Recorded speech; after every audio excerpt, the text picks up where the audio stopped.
E como será 2014 na Assembleia? Muitos dos deputados vão buscar a reeleição. E será que é possível priorizar os interesses do Estado no meio de uma campanha política? Bem, sobre o assunto, nós convidamos mais uma vez o repórter do G1MS, o Fabiano Arruda. Fabiano, mais uma vez, bom dia, obrigado. Bom dia, Ginês, bom dia a todos. E também o Tércio Valdir de Albuquerque, que é cientista político. Tércio, obrigado pela presença mais uma vez. Obrigado, Ginês. Eu vou começar aqui com o Fabiano. Fabiano, você conversou ontem com o presidente da Assembleia, o Gerson Domingos, e ele falou alguma coisa sobre prioridades para o Estado nesse começo de ano eleitoral? Ele nos informou, Ginês, que recebeu do governador André Putinelli um projeto sobre privatização de rodovias.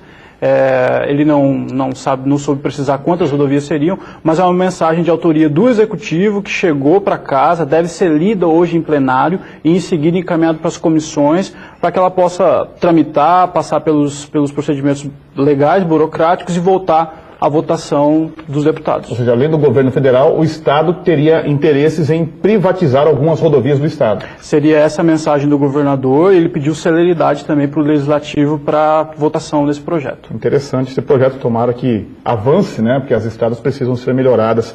Agora, vamos falar um pouquinho sobre política. O Tércio está aqui com a gente. Tércio, como que a gente pode interpretar esse ano na Assembleia, né? Já que a grande maioria busca uma reeleição e tem os interesses do Estado que não podem ficar parados, né? É uma situação bastante sui generis no período eleitoral, porque a lei autoriza que aqueles que compõem o Legislativo, tanto estadual, federal quanto municipal, que queiram, no caso do estadual e federal, a reeleição, eles podem continuar na atividade, não precisam se afastar, como é os outros casos. E aí, nesse período, lógico, nós não podemos entender diferente que a prioridade dos deputados, que creio que todos são candidatos à reeleição, é tentar se reeleger. Então vai ser a eleição, a campanha. Eu não creio que vai ser um período muito proveitoso para o Estado em termos de produção legislativa. Eu acredito que vai ser muito mais um direcionamento a campanhas políticas. Agora, sobre isso, você conversou com o presidente da Assembleia, o Gerson? Isso, o Gerson nos falou sobre a questão de reeleição. Dos 24 deputados, pelo menos 22, né, devem disputar a reeleição novamente, e aí 2 deles ficariam de fora, 2 veteranos do Legislativo ficariam de fora da eleição nesse ano, e o Gerson Domingos falou conosco sobre isso. O deputado Londres é um deputado que talvez não dispute as eleições, lançando a candidatura da sua filha, a Graziele. Eu não devo mais também estar disputando as eleições como deputado estadual, nem tampouco deputado federal. E as informações que eu tenho mais concretas são essas. Talvez algum deputado pleiteie vagas da Câmara Federal, não indo à reeleição como deputado estadual, mas ainda é um pouquinho cedo, né, para essas decisões. A conjuntura que irá acontecer até a homologação das candidaturas em relação às alianças farão com que os deputados repensem nas suas candidaturas ou a deputado estadual, a deputado federal ou algum outro cargo. Essa composição que o deputado fala que ainda é um pouco cedo já está meio amarrada, não está, Tércio? Sem dúvida nenhuma, né? Nós não estamos falando de iniciantes na política. Nós temos que ser bastante claros quanto a isso. A Assembleia Legislativa tem em sua composição, se formos analisar, eu acho que não tem nenhum deputado hoje que é um deputado de início de carreira política. Talvez 1 ou 2 estejam iniciando.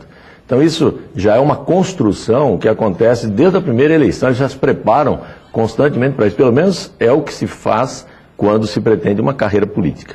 Porque nós temos, e ouvimos há pouco o Fabiano dizendo, e agora o presidente da Assembleia, nós temos situações de deputados que estão há muitos anos no exercício do poder, né? Então, eles têm uma máquina que funciona, os deputados criam, que é visando a sua reeleição. Então, eu não acredito, claro, agora é o momento das coligações, de analisar o que é mais viável, conveniente, até porque, dependendo de uma coligação mal feita, corre o risco de perder o mandato. Então, eu creio que isso sim, porque a lei dá o prazo para isso, mas quanto à estrutura de campanha, tudo isso já vem sendo feito desde a primeira posse como deputada.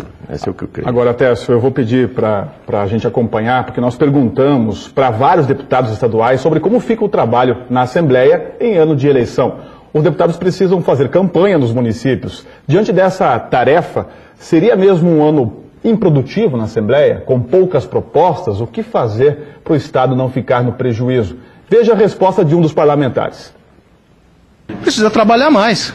Precisa acordar mais cedo, dormir mais tarde, andar mais, dar conta das duas coisas. É perfeitamente possível. Lógico que demanda um esforço físico, mental, muito maior do que normalmente nós temos, mas é necessário para que não seja prejudicado nem a produção legislativa e, logicamente, a campanha também não seja prejudicada. Bem, o deputado disse que dá para trabalhar mais. Eu acho difícil. Não é? Eu até acredito que o esforço nesse período, e não podemos pensar diferente disso, é no sentido de acordar mais cedo para fazer mais campanha política, dormir mais tarde para continuar fazendo campanha política. Eu não creio que vai ser todo esse empenho para estar produzindo dentro da Assembleia. Eu acho que se houver algum esforço, vai ser para a campanha. Eu acredito que o esforço maior é esse, porque esse momento é o momento que eles têm, principalmente se não se organizaram, para poder tentar convencer o eleitorado quanto à necessidade de eles permanecerem lá. Não é? Então, claro, espera-se, pela responsabilidade que se crê que tenham, que se interessem também em cuidar de assuntos de interesse do Estado. Agora, Tércio, essa eleição vai ser a primeira depois que a população foi às ruas, né, nos protestos pelo país. Existe uma expectativa de mudança de comportamento nas urnas. Você acha que isso vai se concretizar? Olha, eu estou meio cético com relação a isso. Por quê? Porque nós tivemos um movimento de rua, que nós vimos que o desfecho não foi agradável, porque deixou de ser um movimento em busca de coisas objetivas e passou a ser praticamente uma depredação de patrimônio público, questões policiais e tal. E nós percebemos que o governo abafou tudo isso. E nós não estamos mais vendo nenhum movimento quanto à atividade de rua.